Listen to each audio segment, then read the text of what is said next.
여러분들 토끼와 거북이 얘기 아세요? 이거 참 웃기지도 않는 얘기 여러분들이 알고 있는 거예요. 왜냐하면 토끼하고 거북이하고 시합을 했는데 어떻게 거북이가 이겨요? 말도 안 되잖아요. 말도 안 되는 얘기예요. 어떻게 거북이가 이겨요? 이렇게 발바닥도 땅바닥에 있고 이렇게 가는 거북이가 그냥 뛰어다니는 토끼를 어떻게 이겨요? 이소부화 얘기예요. 이게 2000년 동안 사람들은 거북이가 빠른 줄 알고 있어, 사람들은. 근데 요즘 새로운 일이 벌어졌어요. 그 후손 토끼가 생각해보니까 너무 자존심 상하는 거야. 아니 이 빠른 우리가 거북이한테 진다는 걸 모든 사람들이 알고 있다는 게 너무 웃기잖아요. 그래갖고 토끼가 거북이한테 도전장을 내요. 다시 시합하자. 2차전을 벌이자. 2차전을 벌이자. 그래갖고 거북이가 생각해보니까 니네들은 이 토끼들은 막 뛰어야 되기 때문에 심장이 너무 빨리 뛰기 때문에 쉬어야 돼. 그래서 얘네들은 반드시 뭐가 필요하냐면 토끼 잠이 필요해요. 토끼 잠을 자야 돼, 얘네들은. 그러니까 거북이는 믿는 구석이 있어. 너 또 토끼 잠 잘 거니까 시합해도 우리가 분명히 이길 것이다. 그래도 거북이가 생각해보니까 그래도 준비를 해야 될 것 같아. 그래서 거북이도 어떤 준비를 하냐면은 나도 토끼처럼 뒷다리를 똑바로 세우는 훈련을 이제 하기 시작한 거예요. 뒷다리를 세워갖고 내가 빨리 좀 가야 되겠다. 뒷다리. 그걸 생각해보니까 거북이한테 최고 치명은 뭐냐면 두꺼운 등딱지야. 그래서 등딱지를 가볍게 갈기 시작했어요. 병원 다니면서 나 좀 갈아줘라, 이거 좀 가볍게. 그래갖고 준비를 충분히 했어요. 드디어 2차전이 시작이 됐어요. 아니나 달라 토끼가 총알같이 뛰어나갔죠. 근데 거북이는 뒷다리를 이제 세워놨으니까 거북이도 만만치 않잖아요. 쫙 가면서 믿는 구석이 있어서, 어떤 믿는 구석이 있었느냐면은 이제 분명히 저 나무 밑에서는 토끼 잠을 잘 것이다. 그래갖고 토끼가 딱 보니까 역시 멀리서 지가 뒷다리를 세워봤자지. 그래갖고 쫙 오는데 자도 될 것 같아. 딱 잠을 자면서 내가 1시간만 자야지, 2시간 잘 거, 1시간만 자야지. 그런데 이제 거북이는 지나갔어. 지나가면서 네가 그러면 그렇지, 네가 토끼가 토끼 잠을 자야지. 딱 어느 정도 중간까지 갔는데 토끼가 깨어난 거예요. 2시간 잘 거 1시간 훈련을 열심히 했으니까 1시간 만에 딱 깨어나갖고 거의 결승점 도달점에 총알같이 토끼가 지나간 거예요. 그리고 거북이가 가다 보니까 토끼가 지나간 거예요. 그래서 이제 토끼가 이 불명예를 씻었어요. 드디어 이제 모든 이 짐승계에는 드디어 토끼가 이겼댄다. 걔가 토끼잠을 줄여갖고 그 거북이를 이겼댄다. 근데 이제 누가 슬프기 시작했느냐면 거북이가 슬프기 시작했어요. 내가 지다니, 이건 있을 수 없는 일이다. 내가 2000년 동안 거북이의 그 성실성 하나로 거북이가 토끼를 이겼다고 모든 세상이 다 알고 있는데 내가 이게 지다니, 이건 있을 수 없는 일이다. 절치부심한 거북이가 다시 토끼한테 도전장을 냈어요. 한 번 더 붙자. 3세판이다, 3세판. 한 번 더 붙자. 토끼가 그래? 그러면은 귀양 내가 명예를 씻으려면 완전히 씻어야 되니까 한 번 더 붙자. 이번에 거북이는 아무리 생각해도 뒷다리 갖고는 안 될 것 같아. 앞다리까지 세우는 훈련을 한 거야. 이거를 이렇게 똑바로 세우는 훈련을 한 거야. 그래갖고 정말 피나는 훈련을 해갖고 근육을 다 세웠어요. 그리고 생각해보니까 이 등딱지는 갈아서 될 게 아닌 것 같아. 현대 세계가 왔으니까 우주 비행선에 쓰는 아주 가벼운 합금판 뚜껑이 있다는 얘기를 듣고 그걸 가갖고 갈았어요. 이제 이 뚜껑을 너무너무 가볍게. 토끼 못지않게 이제 이 속력이 났어요. 근데 거북이가 아무리 생각해도 그거 갖고 안 될 것 같아. 그래서 마지막 한 수를 가지고 있었어요. 분명히 토끼가 저 나무 밑에서 잘 거니까 저 나무 밑에 수면제를, 이 분말가루를 설치를 해둬갖고 리모컨으로 터트리면은 완전히 내가 보낼 수 있다. 비장의 카드까지 준비해놓고 이제 도전장을 내민 거죠. 토끼는 아무리 생각해도 이번에 지면은 이 다시는 회복할 수 없을 것 같아요. 그래갖고 토끼는 어떤 훈련을 했느냐 하면은, 어떤 훈련을 했냐면 토끼잠을 안 자고 목표 지점까지 가는 훈련을 했어요. 토끼잠을 안 자고. 그래갖고 드디어 3차전이 벌어졌어요. 3차전이 벌어져갖고 출발을 했는데 토끼가 보니까 거북이가 옛날엔 뒷다리만 세웠는데 이제는 앞다리까지 세워갖고 뛰는데 이게 만만치가 않은 거예요. 내가 정말로 자면 안 된다, 죽어라고 뛰면서 나무 밑에 도착했는데 너무 졸렸지만 그걸 극복하고 뛰어갔어요. 아니, 리모컨까지 다 설치하고 이제 터트리기만 하면 이제 완전히 재워갖고 그 토끼 잠으로 이기려고 그랬는데 리모컨 터트릴 시간이 없는 거예요. 이건 해보지도 못하고 져버렸어, 거북이가. 그러니까 거북이가 뭐가 왔느냐면 우울증이 왔어요. 우울증이. 야, 내가 저 토끼한테는 정말로 어떻게 해볼 도리가 없단 말인가. 근데 할아버지가 그 손자 거북이를 보고 이런 말을 해요. 거북아, 손자야, 슬퍼하지 말아라. 너 토끼가 몇 년 사는 줄 아냐? 잘 모르는데요. 토끼는 그렇게 죽어라고 뛰기 때문에 토끼 수명은 7년이다. 7년. 근데 우리 거북이들은 수명이 얼마인 줄 아냐? 우리 거북이들은 할아버지가 지금 몇 살이에요? 내가 지금 190살이다. 우리 거북이는 느리기 때문에 수명이 200살이다. 너는 느린 게 네 본질인데 왜 토끼 이기려고 그 되지도 않는 뒷다리 앞다리 세우고 왜 그렇게 인생을 힘들게 사느냐. 너는 천천히 사는 게 너의 운명이다. 그 생각을 해보니까 가만히 생각해보니까 되지도 않는 시합을 2000년 동안 한 자기 거북이하고 토끼, 그게 웃긴 거예요. 그래서 이 거북이는 천천히 다니고 자기의 그 본성에 따라 사니까 사는 게 너무너무 즐거워요.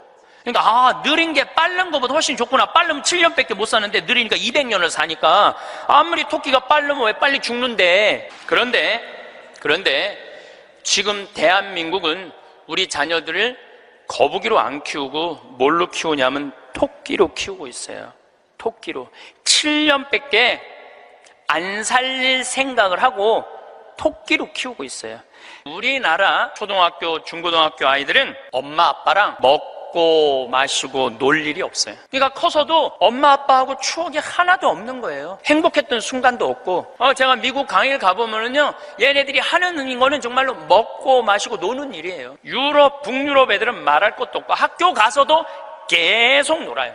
우리처럼 학원 가갖고 영어, 수학 막 계속 뭐 글쓰기, 뭐 웅변 그런 거를 하는 게 아니라니까요. 그런데 놀랍게도 핀란드 고등학생은 하루에 4시간 공부하는데 우리나라 애들은 하루에 8시간 반을 공부를 해요. 애들하고 수학시험을 보는데 누가 더 잘 보느냐면은 핀란드 애들이 훨씬 잘 본다는 거예요. 이게 무슨 얘기냐면 여러분들이 자녀들 학원 보내는 거 다 쓸데없는 데다 보내고 있는 거예요.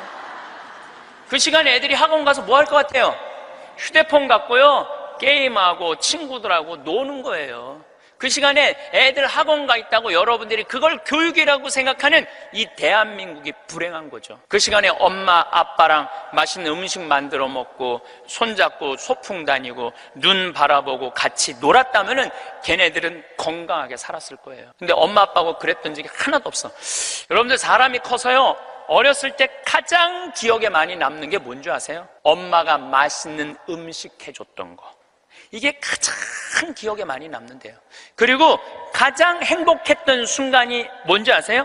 엄마가 맛있는 거 해준 거 너무 맛있게 먹은 거. 그게 가장 행복한 순간이래요. 근데 우리나라 대한민국의 청소년들은 엄마가 맛있는 거 해준 거 먹은 기억이 없어요. 학교 다니느냐고. 그러니까 애들이 행복하지 않은 거죠. 애들은 그냥 서울대학 가야 되니까 경쟁을 해야 돼. 서울대학 가야 돼. 놀 시간이 어딨어. 그렇게 가장 큰 희생자가 된 사람이 누구냐면은 사도세자예요. 여러분도 사도세자 얘기 알죠? 네, 사도세자가 언제 죽었느냐면 1762년 이모년에 5월 13일 날 뒤주에 들어가고 5월 22일 날 죽었어요. 8일 동안 있다가. 그런데 이 사도세자는 아버지가 영조인데 아버지의 첫째 아들이 효장세자가 있었는데 9살에 죽다가 40이 넘어서 아들 하나를 얻어요. 이게 바로 정조는 이산, 정조의 아버지인 사도세자의 진짜 이름은 이선이에요. 사도세자는 죽고 난 다음에 영조가 불러준 이름은 슬픔을 생각해라. 생각살자 슬플도자. 그래갖고 사도세자고 진짜 이름은 이선이에요. 그러니까 40이 넘어서 아들을 하나 얻었으니까 효장세자가 죽고 난 다음에 너무너무 슬펐는데 이 영조는 이 아들이 너무너무 귀했던 거야. 그래갖고 2살에 사도세자 책봉을 해요. 근데 얘가 얼마나 똑똑했느냐 하면은 2살 때 왕자라는 한자를 보고 아버지가 이게 무슨 자냐? 그러면 아버지를 가르쳤어요. 이게 아버지 자다. 왕자를 보고. 세자짜리를 보고 이거는 무슨 자냐? 이건 나다. 2살짜리가 5살 때 효경을 줄줄줄줄 외워요. 영조라는 임금은 공부하기 너무너무 좋아했던 임금이거든요. 그러니까 이게 진짜 똑똑한 놈 만들어 보겠다고, 똑똑한 놈 만들어 보겠다고 선생을 몇 명을 드리냐면 20명을 드려요. 그래갖고 아침, 점심, 저녁으로 가르치는 거야. 계속 가르치는 거야.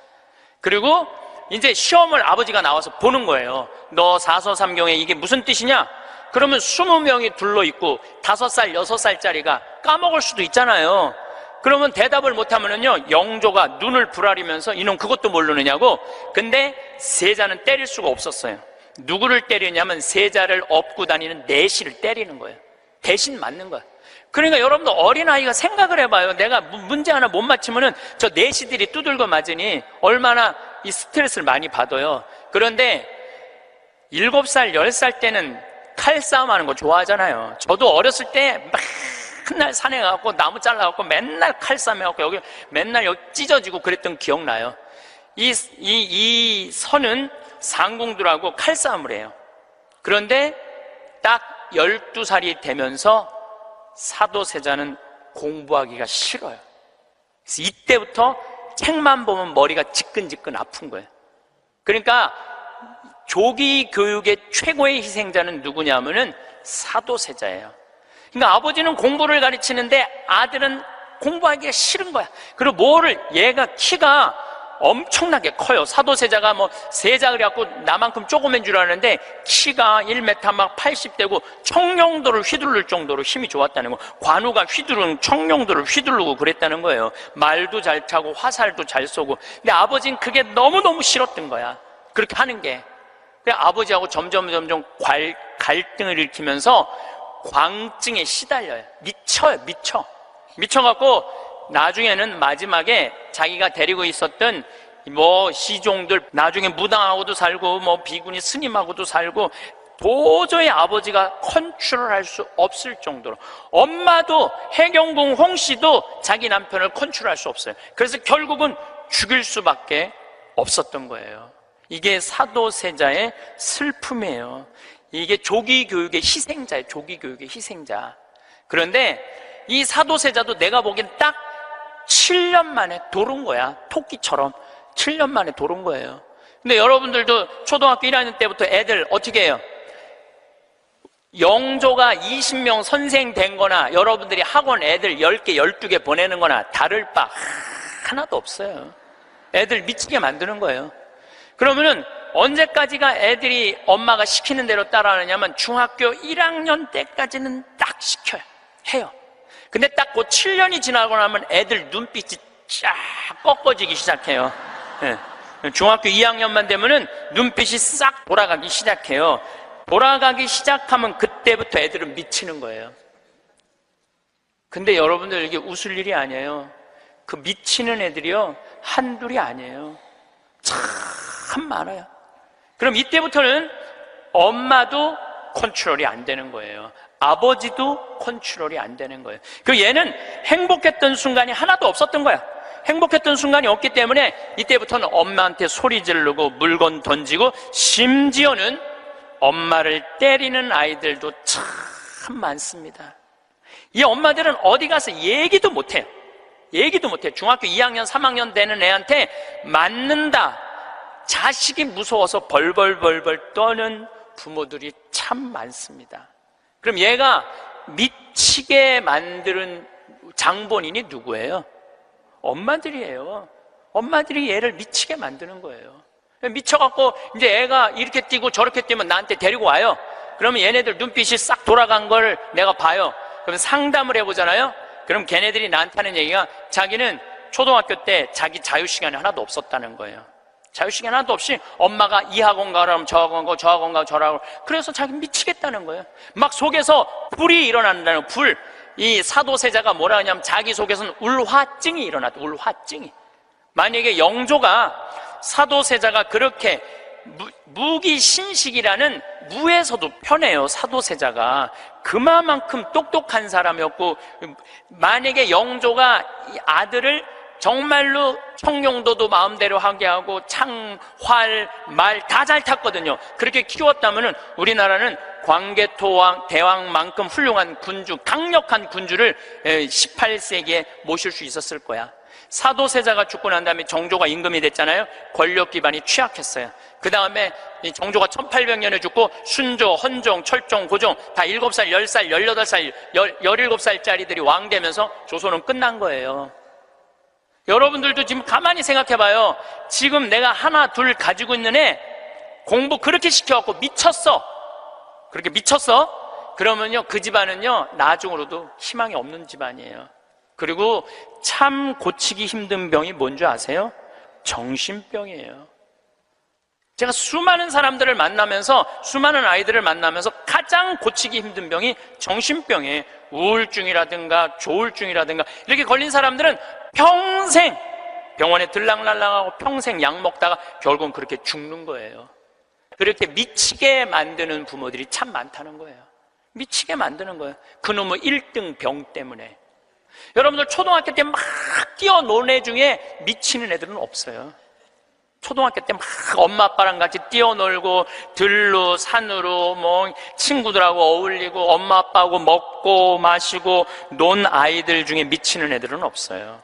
어떤 애들이 미치냐면 되지도 않는, 머리 돌아가지도 않는 책상에서 학원에서 시달리면서 미치는 애들이 많은 거죠. 거북이가 등딱지 학금으로 바꾸듯이 자식 영어 발음 좋게 한다고 혀 이렇게 늘리는 수술하고 초등학생들한테 10개씩 학원 다니게 하는 일이 자식 미치게 만드는 일이에요. 이렇게 얘기해요. 엄마, 나 왜 이렇게 공부해야 돼? 너 1살서부터 30살 때까지 열심히 공부해서 나중에 행복하게 하려고 그래. 나중에 행복한 건 없어요. 행복하려면 언제 행복해야 돼? 지금 행복해야 돼요. 지금 행복하지 않는 애는 나중에도 안 행복해요. 근데 우리는 애들한테 이렇게 얘기한단 말이에요. 너 1살서부터 30살 때까지 고생해야지 나중에 행복하다는 거예요. 이제는 1살서부터 30살까지 공부 죽어라가 해도 행복한 시대는 갔어요.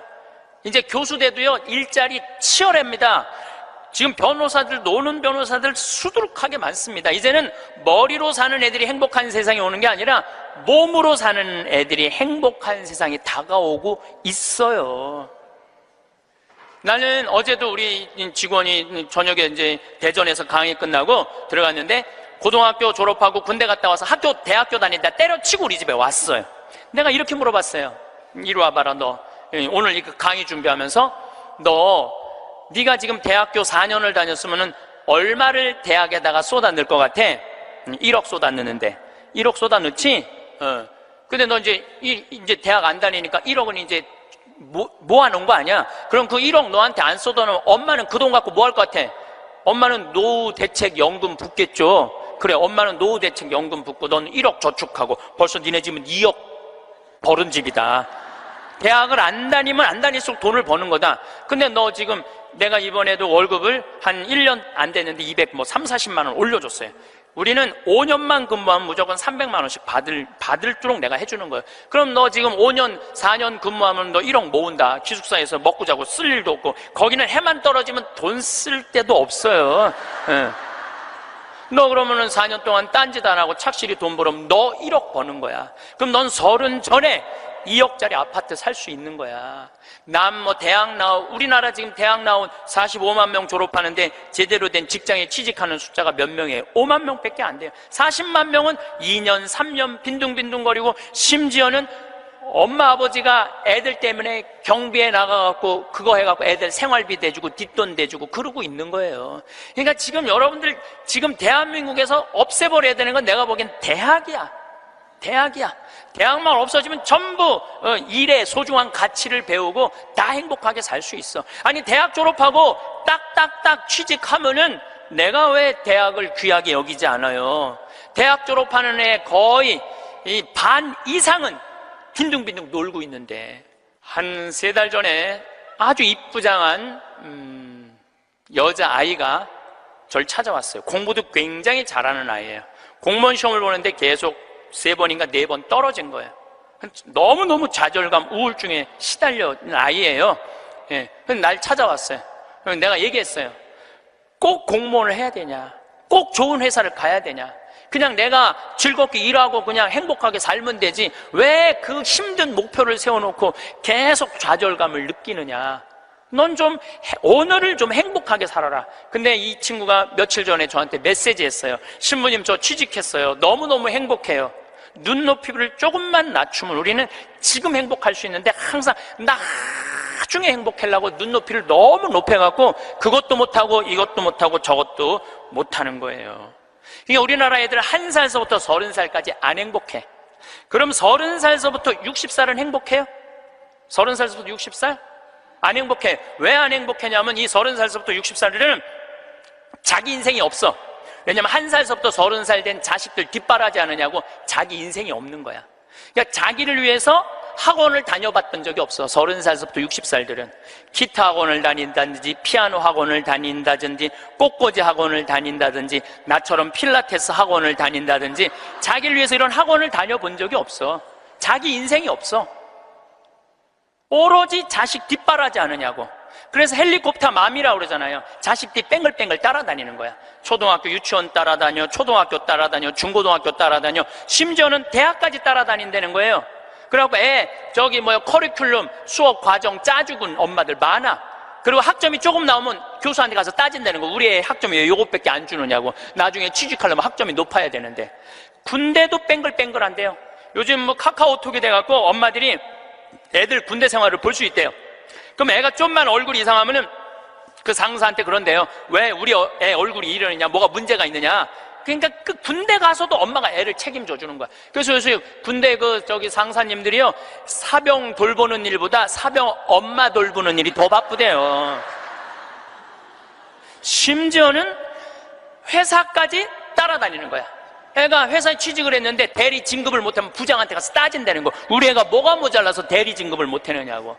평생 자식주의를 뺑글뺑글 따라다니는 걸 뭐라고 그러냐면 헬리콥터 맘이라고 그래요. 헬리콥터 맘. 또 아버지들은 요즘은 많이 줄어들었지만 한동안은 기러기 아버지가 40만 명까지 있었어. 40만 명 기러기 아버지가. 이 기러기 아버지들은요, 자식들 한 달에 부인 것까지 하려면 700에서 1000만 원을 보내줘야 돼. 그러면은 보통 10년 정도 가 있으면요, 이 기러기 아버지는 10년 동안 인생이 하나도 없는 거예요. 자식도 없고 아내도 없고 돈도 없는데 뭐 돈만 버는 기계로 사는 거야. 그러니까 자기 인생을 못 사는 거. 30살서부터 60살들은 자기 인생이 없는 거예요. 근데 문제는 60살 때 30살 된 자식이 이렇게 말합니다. 엄마, 이제 엄마 인생 살아. 자기를 위해서 살아봤던 적이 없는데 내 인생을 살으라는 거야. 살 줄을 모르는데. 30살서부터 60살은 뭐 해야 되는 나이냐면요, 자아실현해야 되는 나이야. 자아실현이라는 게 뭐예요? 자기의 능력을 쓰는. 오늘 물이 없는데 여기 물을 하나 갖다 놓으면 내가 이 물을 안 먹었으면은 이 물은 자아실현하는 물이에요? 자아실현 안 하는 물이에요? 자아실현 안 하는 물이에요. 내가 먹어줘야지 자아실현이 되는 물이에요. 자아실현이 되는 물이에요. 여러분들이 샴푸를 하나 샀어. 그럼 샴푸를 사면은 그 샴푸를 한 방울까지 다 쓰면은 여러분들 기분 좋아요, 안 좋아요? 그 샴푸는 나한테 와서 자기 능력을 다 썼어요, 안 썼어요? 그럼 자아실현 한 거야, 안 하는 거예요? 자아실현 한 거죠. 내가 요즘 목욕 가방에 샴푸 하나 다니는데 요만큼 남았어. 그 짜서 쓸 때마다 기분이 너무 좋아요. 너 이제 자아실현 다 돼가는구나. 이제 자기 능력 다 썼으니까. 우리 사제관에 개가 한 마리 있어요. 문수라는 개가 있는데 얘가요, 딱 사제관에 도착하면은요, 총알같이 튀어나와요, 자기 집에서. 그리고 요만한 개가 내 가슴까지 뛰어 올라와요. 그리고 놀라운 거는요, 얘가 사제관에 신부들이 오면 안 물고 안 짖어요. 근데 여자들만 오면은 잡아 먹을 듯이 짖어요. 진짜로. 그리고 막 엉덩이고 허벅지고 다 깨물어요. 얘 자아실현 하는 게예요? 자아실현 안 하는 게예요? 자아실현 하는 게예요. 근데 우리나라 30살서부터 60살 된 많은 분들은 자기 능력을 안 써요. 자기 능력을 안 쓰고 자식만을 위해서 살아요. 근데 60살서부터 엄마 인생을 살려고 그러면은 자기 능력이 뭔지를 모르는데 사는 게 재미가 하나도 없는 거. 사는 게 인생은요 재미있어야 돼. 의미가 있어야 돼. 이 두 가지가 같이 가야 돼. 재미와 의미가 같이 가야 돼. 그런데 내가 기타를 잘 쳤다면 기타 치러 온 세상 돌아다니고, 꽃꽂이 했다면 온 성당에 꽃꽂이 하러 다니고, 뭐 춤췄다면 춤추러 다니고 이럴 텐데 나를 위해서 한 게 하나도 없는 거야. 그러니까 사는 게 재미가 없는 거야. 60살서부터 100살까지 어떻게 살아? 그러니까 우리는 1살서부터 30살도 안 행복하고 30살서부터 60살도 안 행복한 거예요. 여러분들도 마찬가지입니다. 많은 분들이 나는 이제 아파트도 사놓고 애들 결혼도 시켜놓고 내가 이제 60살서부터 나중에 행복해야지. 그런 분은요 떨커덕, 오늘 아침에도 내가 나오면서 암 걸린 분 안수기도를 해주고 나왔는데 내 손에서 안 나와도 안수를 받고 싶다 그래서 내가 해주고 왔어요. 내 손에서 안 나와도 안수를 받고 싶다 그래서 해주고 나왔는데 자매님 보니까 굉장히 건강한데 무슨 암 말기래요. 대개 우리는요 나중은 안 기다려요. 그러니까 행복하려면 언제 행복해야 돼? 지금 행복해야 돼. 지금 맛있는 거 사 먹으려면 언제 사 먹어? 지금 사 먹어야 돼. 나중에 사 먹지 말고. 경치 좋은 데 가려면 언제 가야 돼? 지금 가야 돼. 지금. 나중에 가지 말고. 그러니까 우리나라 할머니 60, 70 된 분은 쓸 머리 나쁜 몸으로 살 놈한테 돈 쏟아 넣느냐고. 세계 빈곤율, 노인 빈곤율이 우리나라가 1위예요. 1위. 돈이 없어요. 다른 나라 사람들은 나이를 먹으면 얼마나 럭셔리하게 사는데요. 놀지도 못하고 죽어라 30살까지 나중에 행복하려고 공부했는데 취직 안 되면 그 허탈감, 좌절, 이거는 어른들은 상상할 수 없을 만큼 힘든 거예요. 상상할 수 없을 만큼. 제가 잠비아에 봉사활동 이렇게 갔을 때 나하고 같이 일을 하는 수녀님이 20년 전에 독일에서 유학을 했는데 장애시설, 복지학과 유학을 해갖고 장애시설에 많이 다녔대요. 근데 그 장애시설에 심리학과 여자 교수가 있었는데 퇴근할 때 보니까 그 운전기사랑 퇴근을 하더래요. 그래서 어떻게 운전기사랑 퇴근을 맨날 하느냐고, 저 사람 내 남편이라고. 심리학 교수면은 20년 전만 해도 우리 지금도 심리학 쪽 공부를 했다 그러면은 사회적으로 최고의 직종인데, 아니 당신은 교수고 심리학 교수고 의사인데도 이렇게 대단한데 어떻게 저렇게 남편이 운전기사인데 창피하지 않느냐고. 아무 문제 없다고. 우리 남편은 저 운전하는 걸 너무너무 좋아한다고. 그러니까 이 사람들은 자기가 교수고 남편이 운전기사라도 그 운전기사라는 것 자체가 하나도 안 창피한 거예요. 근데 우리나라 만약에 아내가 대학 교수인데 남편이 노란 학원차 운전하고 다니면은 창피할 것 같아요? 안 창피할 것 같아요? 우리 뭐라 그럴까? 당신 관도 그냥 내 얼굴로 그냥 살아. 아마 분명히 그럴 거예요. 우리나라는요 머릿속에 직업에 귀천이 있는 나라예요. 그래갖고 수녀님이 너무 놀래니까 거기서 한 가지 더 내가 너무 놀래니까 수녀님이 더 놀라운 일이 있다고. 우리 장애시설에 청소하는 아줌마가 있었대요. 맨날 와서 창문 닦고 아주 즐겁게 노래도 하고. 근데 하루는 동양 수녀님이니까 수녀님 우리 집에 초대하고 싶다고. 그래서 그 청소하는 아줌마 집에 갔대요. 갔는데 집이 대궐처럼 으리으리하더래요. 근데 딱 나오는데 그 집 청소하는 아줌마가 이런 대궐집에 청소하는 그 뒷방에 있나?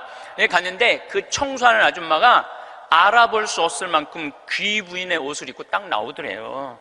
스님 너무 놀래갖고 어떻게 된 거냐고 그랬더니 나는 사실은 내 남편이 철도 청장이라고, 이 독일의 철도 청장인데 나는 청소하는 게 너무너무 즐거워서 내가 청소하러 가는 거라고. 그러니까 자기 남편이 철도 청장이라도 자기가 청소하는 게 하나도 안 창피한 거예요. 우리나라 지금 철도 청장 부인이 지금 무슨 동방자애 학교 가갖고 청소하고 앉아있다고 그러면 그 월급 다 받는데, 그래갖고 그 월급 받아갖고 그 부인은 어떻게 하느냐면은 기부를 한대, 도네이션을 한대요. 자기 너무너무 즐겁다고. 그러니까 직업에 귀천이 없어요. 이번 여름에 엘래스카 강의를 갔었는데 마침 소방관 팀장, 거기는 캡틴이라고 부르는데 팀장 집에 머무르게 됐어요. 그래서 너무 궁금하잖아요. 특별한 직업을 가진 분이니까. 그리고 미국에서 인기 직업 1위는 소방관이에요. 그래서 제가 물어봤어요. 보통 소방관 처음 되면은 월급을 얼마를 받느냐 그랬더니 한 4천만 원 정도 받는데요, 연봉이.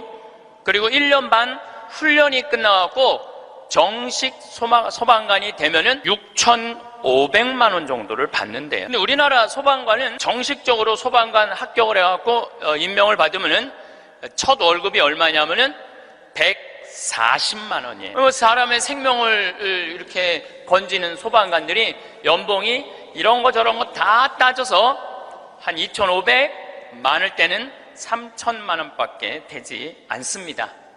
우리 그 캡틴이라는 분은 은퇴를 하고 리타이어를 하고 다시 소방관으로 다시 재취직을 해갖고, 미국은 그런 경우가 참 많아요. 일단 한번 은퇴하고 다시 그 자리로 가서 일하는 경우가 많아요.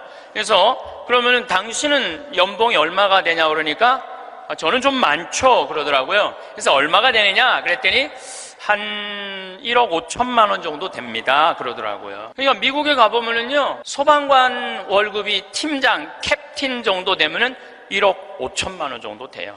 그리고 뉴욕 경찰, 뉴욕에 강의 갔을 때 내가 그런 거 궁금해 하잖아요. 얼마나 받나. 뉴욕 경찰은 연봉이 얼마냐 그러니까 뉴욕 경찰들은 경위 정도만 되면은, 경사 정도만 되면은 1억이 넘어간대요. 1억이. 그러니까 미국은 소방관, 경찰관, 군인들이 보통 한 5년 정도만 근무를 하면 1억이 넘어가요. 1억. 우리 알래스카에서 내가 한 일주일 동안 그 집에서 지냈는데, 이 캡틴은 요트가 있어, 집에. 요트. 그리고 그 캠핑카 있죠? 차 안에 침대도 있고 음식도 해 먹을 수 있는 캠핑카도 있고. 그래서 나하고 동갑이에 또 그 친구가 신부님 여행 가자 그래서 정말로 요트도 타보고 캠핑카도 타보고, 우리나라의 소방장 정도, 팀장 정도인데 그렇게 행복하게 잘 살고 있더라고요.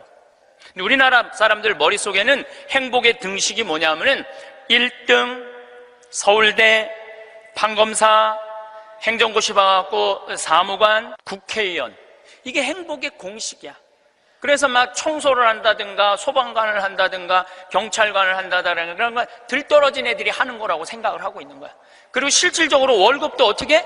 아주 적고, 우리나라 국회의원들은 1년에 월급이 한 1억 한 3천만 원 정도 돼요. 1억 3. 그런데 뭐 보좌관, 또 뭐 운전기사 뭐 다 하면은 한 국회의원이 얼마를 쓰냐면 7억을 써요. 7억을 써요. 한 국회의원들이 어마어마하게 쓰는 거죠. 그런데 1000을 기준으로 하면 노르웨이 국회의원들은 일을 1000개를 하면은 우리나라 국회의원들은 그렇게 많은 돈을 벌고도 105개 정도밖에 안 한대요. 그러니까 우리나라의 최고 슈퍼 갑질은요, 국회의원들이 슈퍼 갑질을 하고 있는 거예요. 돈은 돈대로 벌고 일은 하지 않는 거죠. 그래도 오늘 저 국회 내년 예산안 통과한 거 보니까 마음이 좀 편하네요. 몇 년 동안 제 나라 통과한 적이 없거든요. 오늘은 내가 아침에 뉴스를 보고 그래도 밥 먹을 자격이 있구나 이런 생각이 들었어요. 오늘은. 근데 여러분들, 앞으로 우리나라는 공부 잘한다고 행복한 시대는 갑니다. 이제 제가 왜 그런 시대가 가는지 말씀을 드릴게요. 10년 전만 해도 우리나라는 대학 입학생이 1년에 60만 명이었어요. 60만 명. 근데 2020년에는 대학 입학생들이 1년에 몇 명이냐면 30만 명으로 줄어들어요. 그러면 지금 우리나라 대학이 한 400개 되는데 2020년부터는 대학이 어떻게 줄어들 것 같아요? 300개, 200개 줄어들어요. 그럼 공부 잘해갖고 교수한 분들 다 어디 갈 것 같아요? 다 실직자 돼요. 그러니까 이놈의 새끼야 공부 열심히 해, 너 공부해야지 먹고 살아, 이런 시대는 끝나요. 이제는 앞으로 어떤 사람들이 정말로 먹기 살기 좋은 시대가 되느냐면 용접하는 사람들, 포크레인 운전할 줄 아는 사람들, 그 다음에 요리 잘하는 사람들, 청소 잘하는 사람들, 이런 사람들이 행복한 시대가 온다니까요. 세상이 너무나 지금 변하고 있어요. 우리 생태마을에 올해 직원들을 채용을 해요.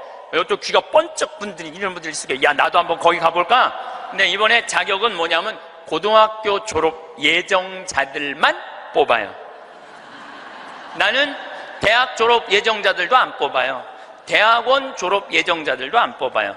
혹여 가끔 대학 졸업한 사람들, 대학원 다니는 사람들 뽑아요. 우리도 뽑는데 월급은 고등학교 졸업한 사람이나 대학 졸업한 사람이나 대학원 졸업한 사람이나 우리 생태마을 첫 월급은 똑같이 200만 원이에요.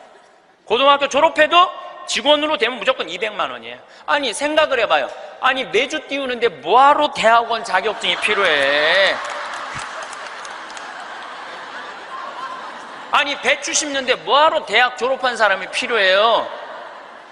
우리 생태마을에 필요한 사람은 어떤 사람이 필요하냐 하면 성실한 사람, 성격 좋은 사람, 이런 사람이 필요해요. 그리고 뭐 우리 생태마을에 지금 다녀간 사람이 100명도 넘죠. 우리 직원이 지금 한 40명 되니까 많이 바뀌어요. 근데 남아있는 사람이 어떤 사람이 남아있느냐 하면은 가정환경 행복했던 사람, 성실한 사람, 이런 사람들이 남아있어요. 가정환경 불행했던 사람, 어린 시절을 힘들게 지냈던 사람은요 많이 견뎌야 6개월이에요. 그러니까 이제는 공부를 잘하는 사람이 성공하는 시대가 아니라, 공부를 잘하는 사람이 성공하는 시대가 아니라 행복한 사람이 성공하는 시대가 오는 거예요. 열심히 살았습니다. 해야 할 일들을 모두 해냈고 주어진 역할도 다 감당했습니다. 그런데 문득 멈춰 서면 이상한 공허함이 밀려옵니다. 뭔가 빠져있는 느낌, 채워지지 않는 허전함. 이 모든 것을 다 이루고도 왜 만족이 없는 걸까요? 매일 바쁘게 살아왔는데 정작 내 삶은 어디에 있는 걸까요? 남들이 가는 길을 따라갔고 남들이 중요하다는 것들을 쫓았습니다. 그렇게 살면 괜찮을 줄 알았습니다. 그런데 지금 이 자리에서 돌아보니 내가 진짜 원했던 게 무엇인지조차 흐릿합니다. 열심히 달려왔는데 어디로 달려왔는지 모르겠습니다. 정신없이 살아왔는데 누구를 위해 살아왔는지 희미합니다. 우리는 너무 오래 남의 속도에 맞춰 살았습니다. 남들이 정해놓은 기준을 따라가느라 내 안의 리듬을 잊어버렸습니다. 누군가는 빠르게 달리고 누군가는 천천히 걷습니다. 어떤 사람은 산을 좋아하고 어떤 사람은 바다를 좋아합니다. 그런데 우리는 마치 모두가 같은 목적지를 향해 같은 속도로 가야 한다고 믿었습니다. 그 믿음이 우리를 얼마나 지치게 했는지 모릅니다. 비교는 삶을 고통으로 만듭니다. 누군가의 성취를 보면 내 것이 초라해 보이고 누군가의 행복을 보면 내 일상이 무색해집니다. 남의 장점을 따라 하려다 정작 내 안에 있던 빛나는 것들을 놓쳐버립니다. 남이 잘하는 것을 억지로 하려다 내가 잘할 수 있는 것을 포기합니다. 그렇게 자신을 소진시키며 살아왔습니다. 남과 나를 비교하는 순간 삶은 경쟁이 됩니다. 경쟁 속에서는 편안할 수가 없습니다. 항상 뒤처질까 봐 불안하고 항상 더 나아가야 한다는 강박에 시달립니다. 멈추면 뒤처지는 것 같고 쉬면 게으른 것 같습니다. 그렇게 쉴 새 없이 달리다가 어느 순간 무너집니다. 그런데 생각해보면 참 이상합니다. 이 세상에 똑같은 사람은 단 한 명도 없습니다. 각자 타고난 성향이 다르고 좋아하는 것이 다르고 잘하는 것이 다릅니다. 그런데도 우리는 모두 똑같은 방식으로 살아야 한다고 여겨왔습니다. 마치 공장에서 찍어낸 제품처럼 규격화된 삶을 살아야 한다고 생각했습니다. 그게 정상이라고, 그게 옳은 것이라고 믿었습니다. 하지만 진실은 다릅니다. 사람마다 인생의 결이 다릅니다. 어떤 사람에게 맞는 삶이 다른 사람에게는 맞지 않습니다. 누군가에게 행복의 원천이 되는 것이 다른 누군가에게는 고통이 될 수 있습니다. 중요한 것은 남의 길이 아니라 자신의 길입니다. 남의 속도가 아니라 자신의 리듬입니다. 남의 운명이 아니라 자신의 운명입니다. 똑같은 환경에서도 어떤 사람은 행복하고 어떤 사람은 불행합니다. 그것은 환경의 문제가 아니라 자기 본성과 맞는지의 문제입니다.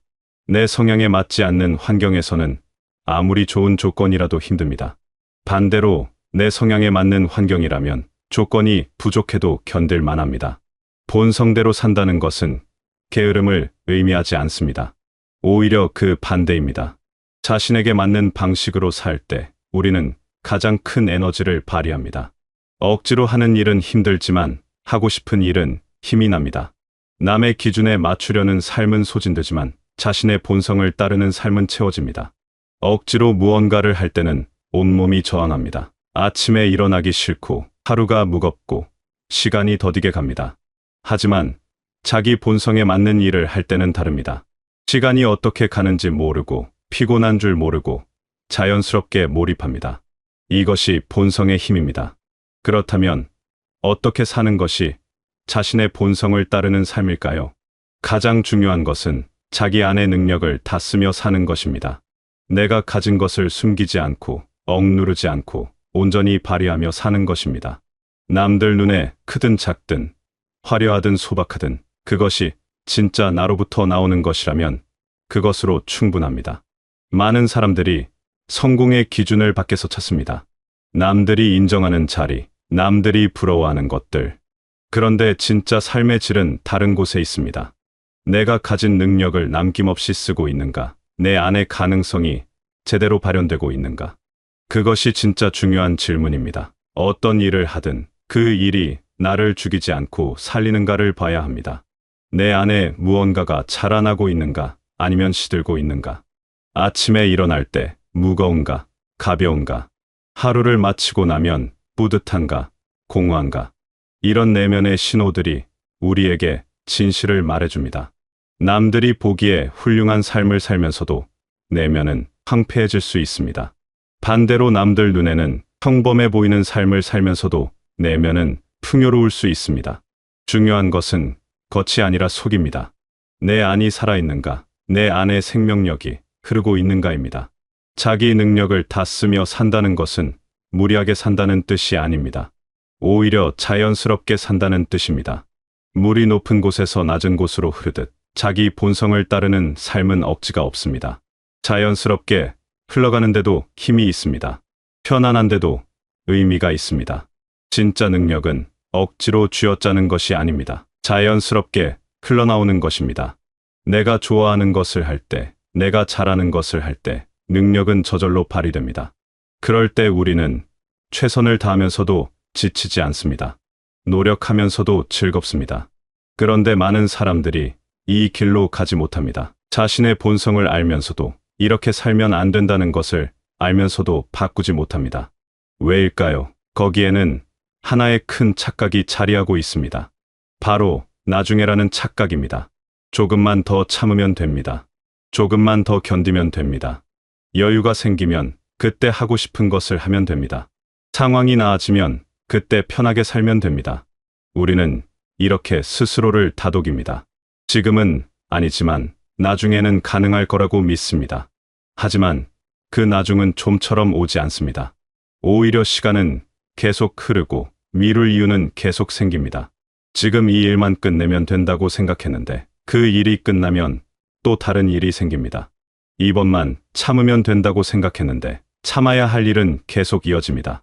나중에라는 말 뒤에는 언제나 조건이 붙습니다. 이것이 해결되면, 저것이 정리되면, 상황이 좋아지면. 그런데 그 조건들은 끝이 없습니다. 하나가 해결되면 다른 것이 생기고 하나가 정리되면 또 다른 문제가 나타납니다. 결국 우리는 평생을 조건을 기다리며 살게 됩니다. 더 큰 문제는 이런 삶이 습관이 된다는 것입니다. 참는 것이 익숙해지고 미루는 것이 자연스러워집니다. 그러다 보면 어느 순간 자기가 진짜 원하는 게 뭔지조차 모르게 됩니다. 참는 것만 반복하다 보니 내 안의 욕구를 느끼는 감각 자체가 무뎌집니다. 결국 우리는 평생을 나중을 위해 지금을 희생하며 살게 됩니다. 미래의 행복을 담보로 현재를 저당 잡힙니다. 그렇게 살다 보면 어느 순간 깨닫습니다. 내가 기다리던 그 나중은 영영 오지 않을지도 모른다는 것을요. 행복은 준비하는 것이 아닙니다. 실행하는 것입니다. 행복은 언젠가 도달하는 목적지가 아니라 지금 걷고 있는 이 길 위에 있습니다. 미래를 위해 현재를 희생하는 삶은 결국 어느 때도 행복하지 못한 삶이 됩니다. 행복을 미래의 어느 시점에 있는 것으로 생각하는 순간 우리는 현재를 잃어버립니다. 지금 이 순간은 그저 미래로 가기 위한 수단이 됩니다. 견뎌야 할 시간, 참아야 할 과정이 됩니다. 그렇게 현재는 의미를 잃고 삶은 기다림의 연속이 됩니다. 건강은 예고 없이 무너집니다. 시간은 돌아오지 않습니다. 관계는 어느 날 갑자기 끝납니다. 우리가 당연하다고 여기던 것들이 사실은 전혀 당연하지 않습니다. 내일도 오늘처럼 이어질 거라는 보장은 어디에도 없습니다.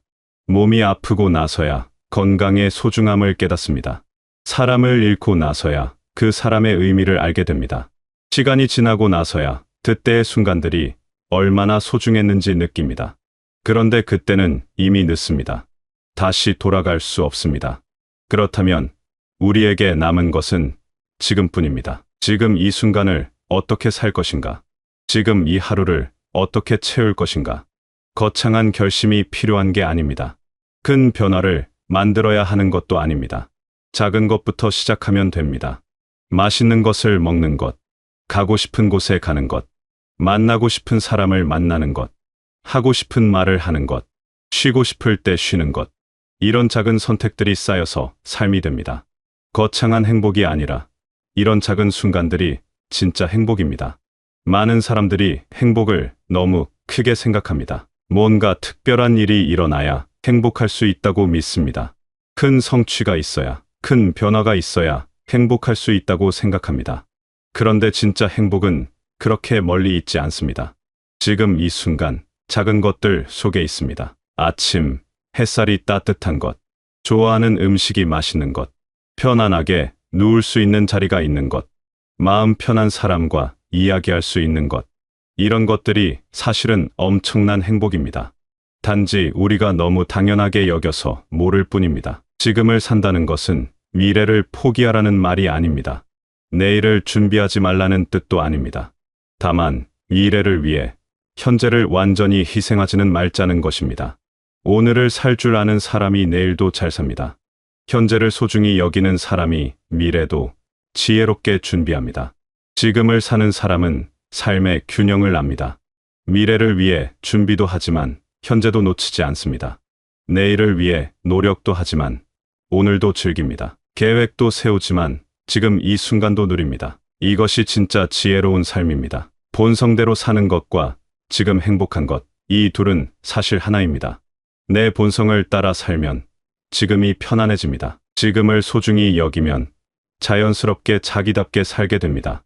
억지로 남의 길을 따라가는 사람은 지금이 괴롭습니다. 현재를 계속 미루며 사는 사람은 결국 자기 삶을 살아보지 못합니다. 자기 본성대로 사는 사람은 지금 이 순간이 편안합니다. 억지가 없으니 힘들지 않습니다. 자연스러우니 지속 가능합니다. 그리고 그렇게 편안하게 사는 것이 결국 가장 오래 갈 수 있는 방법입니다. 결국 답은 간단합니다. 지금 자기답게 사는 것입니다. 이것이 가장 현실적인 선택입니다. 남의 인생을 흉내내며 사는 것보다 내 인생을 제대로 사는 것이 훨씬 쉽습니다. 억지로 남의 속도를 따라가는 것보다 내 속도로 가는 것이 훨씬 편합니다. 물론 두렵습니다. 남들과 다른 길을 가는 것은 용기가 필요합니다. 남들의 시선을 견디는 것도 쉽지 않습니다. 하지만 더 두려운 것은 평생을 남의 인생을 살다가 끝나는 것입니다. 진짜 나를 한 번도 살아보지 못하고 끝나는 것입니다. 남의 시선이 두려운 것은 자연스러운 일입니다. 우리는 사회적 존재이고 관계 속에서 살아가니까요. 하지만 남의 시선을 의식하느라 내 삶을 포기하는 것은 너무 큰 대가입니다. 남들의 인정을 받기 위해 나를 잃어버리는 것은 너무 아까운 일입니다.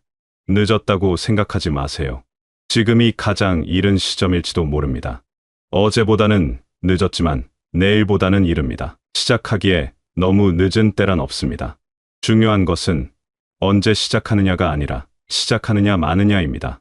자기답게 산다는 것이 이기적으로 사는 것은 아닙니다. 오히려 자기를 제대로 아끼는 사람이 남도 제대로 대할 수 있습니다. 자기 안이 채워진 사람이 남에게도 베풀 수 있습니다. 자기를 사랑하는 사람이 남도 사랑할 수 있습니다. 자기를 잃어버린 채 남을 위해 산다는 것은 진짜 사랑이 아닙니다. 그것은 희생이고 소진입니다. 진짜 사랑은 자기가 충만할 때 가능합니다. 내가 행복해야 남도 행복하게 해줄 수 있습니다. 내가 편안해야 남에게도 편안함을 줄 수 있습니다. 그러니 이제는 자신에게 허락하세요. 남의 길이 아닌 내 길을 가도 된다고. 남의 속도가 아닌 내 속도로 가도 된다고. 완벽하지 않아도 괜찮다고. 남들만큼 못해도 괜찮다고. 지금의 내가 이대로도 충분하다고. 이 인생은 경쟁이 아닙니다. 누가 더 많이 이루느냐가 아니라 얼마나 자기답게 살았느냐가 중요합니다. 남보다 앞서가느냐가 아니라 내 안의 가능성을 얼마나 꽃 피웠느냐가 중요합니다. 높이 올라가느냐가 아니라 얼마나 깊이 살았느냐가 중요합니다. 지금 이 순간부터 시작하세요. 작은 것부터 바꿔보세요. 오늘 하루만이라도 자기에게 솔직하게 살아보세요. 하고 싶지 않은 일을 억지로 하지 말고 하고 싶은 일을 조금이라도 해보세요. 참지 말아도 될 것을 참지 말고 표현해도 될 것을 표현해보세요. 그렇게 하루하루 쌓이면 삶이 달라집니다. 처음에는 어색하고 불편할 수 있습니다. 하지만 점점 익숙해집니다. 그리고 어느 순간 깨닫게 됩니다. 이게 진짜 나였구나. 이렇게 사는 게 편한 거였구나. 왜 진짜 이렇게 살지 못했을까? 작은 변화들이 모여서 큰 변화가 됩니다. 작은 선택들이 모여서 인생이 됩니다. 거창한 결심보다 작은 실천이 중요합니다. 완벽한 계획보다 지금 당장의 한 걸음이 중요합니다. 삶은 길지 않습니다. 우리에게 주어진 시간은 생각보다 짧습니다. 그 짧은 시간을 남의 인생을 사느라 다 써버리기엔 너무 아깝습니다. 이제는 자기 인생을 살 때입니다. 자기답게, 자기 속도로, 자기 방식으로 살 때입니다. 무엇보다 지금을 살아가세요. 나중을 위해 지금을 저당 잡지 마세요. 미래의 행복을 위해 현재를 희생하지 마세요. 행복은 먼 곳에 있지 않습니다. 바로 지금, 여기에 있습니다. 작은 것들 속에, 일상 속에, 지금 이 순간 속에 있습니다. 본성대로 살고 지금을 사는 삶. 그것이 가장 지혜로운 삶입니다. 가장 현실적인 삶입니다. 가장 행복한 삶입니다. 더 이상 미루지 마세요. 더 이상 참지 마세요. 더 이상 억지로 살지 마세요. 지금 이 순간 자기답게 행복하게 살아가세요. 남의 눈치 보지 말고 남의 기준에 맞추지 말고 자기 안의 목소리를 들으세요. 그 목소리가 가장 정확합니다. 그 목소리가 길을 알려줄 것입니다. 여러분의 남은 날들이 진짜 여러분의 것이 되시길, 여러분다운 빛깔로 채워지시길, 그리고 무엇보다 지금 이 순간이 행복하시길 바라겠습니다.